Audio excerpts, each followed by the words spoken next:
Hi friends, ಎಲ್ರಿಗೂ ನಮಸ್ತೆ. ಇವತ್ತು ನಾನು ಕರಿಬೇವಿನ ಸೊಪ್ಪಿಂದ ಚಟ್ನಿ ಪುಡಿನ ಮಾಡ್ತಿದ್ದೀನಿ.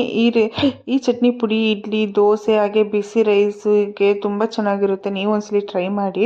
ಹಾಗೆ ಇಲ್ಲಿ ಮೊದಲಿಗೆ ನಾನು 1 ಬೌಲಷ್ಟು ಕರಿಬೇವಿನ ಸೊಪ್ಪನ್ನ ತೊಳೆದು ಅದ್ರ ನೀರೆಲ್ಲ ಒಣಗಿಸಿ ಇಟ್ಕೊಂಡಿದ್ದೀನಿ. ಹಾಗೆ 1-2 ಟೇಬಲ್ ಸ್ಪೂನಷ್ಟು ಕಡಲೆಬೇಳೆ, ಉದ್ದಿನಬೇಳೆ, ಖಾರಕ್ಕೆ ಎಷ್ಟು ಬೇಕಷ್ಟು ಒಣಮೆಣ್ಸಿಕಾಯಿ ತೊಗೊಂಡಿದ್ದೀನಿ. ಹಾಗೆ ಸ್ವಲ್ಪ ಜೀರಿಗೆ ಜಾಸ್ತಿನೇ ತೊಗೊಂಡಿದ್ದೀನಿ, ಯಾಕೆಂದರೆ ಜೀರಿಗೆ ಫ್ಲೇವರ್ ಜಾಸ್ತಿ ಇದ್ದರೆ ಚೆನ್ನಾಗಿರುತ್ತೆ, ನನಗೆ ಇಷ್ಟ. ಹಾಗೆ ಇಲ್ಲಿ ಒಂದು 6-7 ಅಷ್ಟು ಬೆಳ್ಳುಳ್ಳಿ, ಒಂದು ಚಿಕ್ಕದು ಹುಣಸೆಹಣ್ಣು, ಹಾಗೆ ಕೊತ್ತಂಬರಿ ಕಾಳನ್ನು ತಗೊಂಡಿದ್ದೀನಿ. ಈಗ ಇದನ್ನೆಲ್ಲನೂ ನಾವು ಹುರ್ಕೋಬೇಕು. ಮೊದಲಿಗೆ ಇಲ್ಲಿ ಒಂದು 7-8 ಡ್ರಾಪ್ಸ್ ಅಷ್ಟು ಅಡುಗೆ ಎಣ್ಣೆನ ಹಾಕ್ಕೊಂಡು ನಾನು ಈ ಕರಿಬೇವಿನ ಸೊಪ್ಪೇನು ತೊಳೆದು ಇಟ್ಕೊಂಡಿದ್ನಲ್ಲ ಅದನ್ನು ಹಾಕೋತಾ ಇದ್ದೀನಿ. ಅದು ಸ್ವಲ್ಪ ಕ್ರಿಸ್ಪಿಯಾಗಿ ಬರೋವರೆಗೂ ಚೆನ್ನಾಗಿ ಅದನ್ನ ಹುರ್ಕೋಬೇಕು.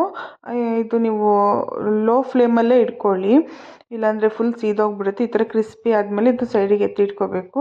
ಅದು ತಣ್ಣಗಾಗಕ್ಕೆ ಬಿಡಿ ನೀವು.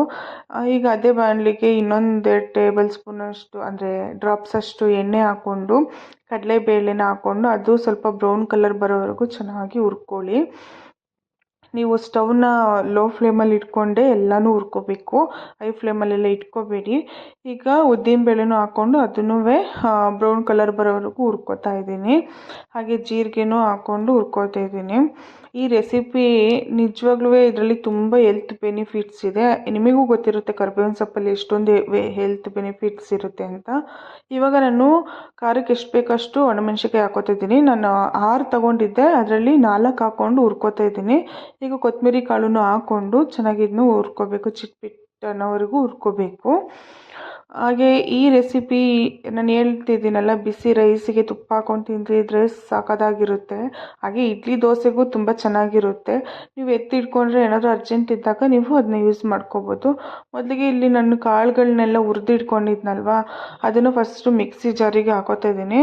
ಹಾಕ್ಕೊಂಡು ಅದು ಒಂದು ಸ್ವಲ್ಪ ಪುಡಿ ಮಾಡ್ಕೋಬೇಕು, ಯಾಕೆಂದರೆ ಇದ್ರ ಜೊತೆನೇ ನಾವು ಕರಿಬೇವಿನ ಸೊಪ್ಪನ್ನು ಹಾಕ್ಕೊಂಡ್ರೆ ಫುಲ್ಲು ಅದು ಕರಿಬೇವಿನ ಸೊಪ್ಪು ಫುಲ್ಲು ಫೈನ್ ಪೇಸ್ಟಾಗಿ ಹೋಗ್ಬಿಟ್ಟಿರುತ್ತೆ. ಅದಕ್ಕೆ ಫಸ್ಟು ಕಾಳುಗಳನ್ನೆಲ್ಲ ಪುಡಿ ಮಾಡ್ಕೊಂಡ್ಮೇಲೆ ಕರಿಬೇವಿನ ಸೊಪ್ಪು ಹಾಕ್ಕೊಂಡು ಮತ್ತೆ ಸ್ವಲ್ಪ ಹಂಗೆ ಗ್ರೈಂಡ್ ಮಾಡಬೇಕು. ಇದಕ್ಕೆ ರುಚಿಗೆ ತಕ್ಕಷ್ಟು ಉಪ್ಪು ಇವಾಗ ಹಾಕೋತಾ ಇದ್ದೀನಿ.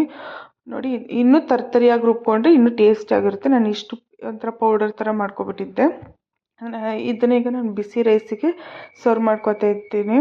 ಇದ್ರ ಮೇಲೆ 1 ಸ್ಪೂನಷ್ಟು ತುಪ್ಪ ಹಾಕ್ಕೊಂಡು ಚಟ್ನಿ ಪುಡಿ ಹಾಕ್ಕೊಂಡು ತಿಂತಿದ್ರೆ ಇದ್ರ ಮುಂದೆ ಯಾವೊಂದು ರೆಸ್ಟೋರೆಂಟ್ದು ಏನೂ ಬೇಡ, ಫುಡ್ಡು ಅಷ್ಟು ರುಚಿಯಾಗಿರುತ್ತೆ, ತುಂಬ ಚೆನ್ನಾಗಿರುತ್ತೆ. ನೀವು ಒಂದ್ಸಲಿ ಟ್ರೈ ಮಾಡಿ.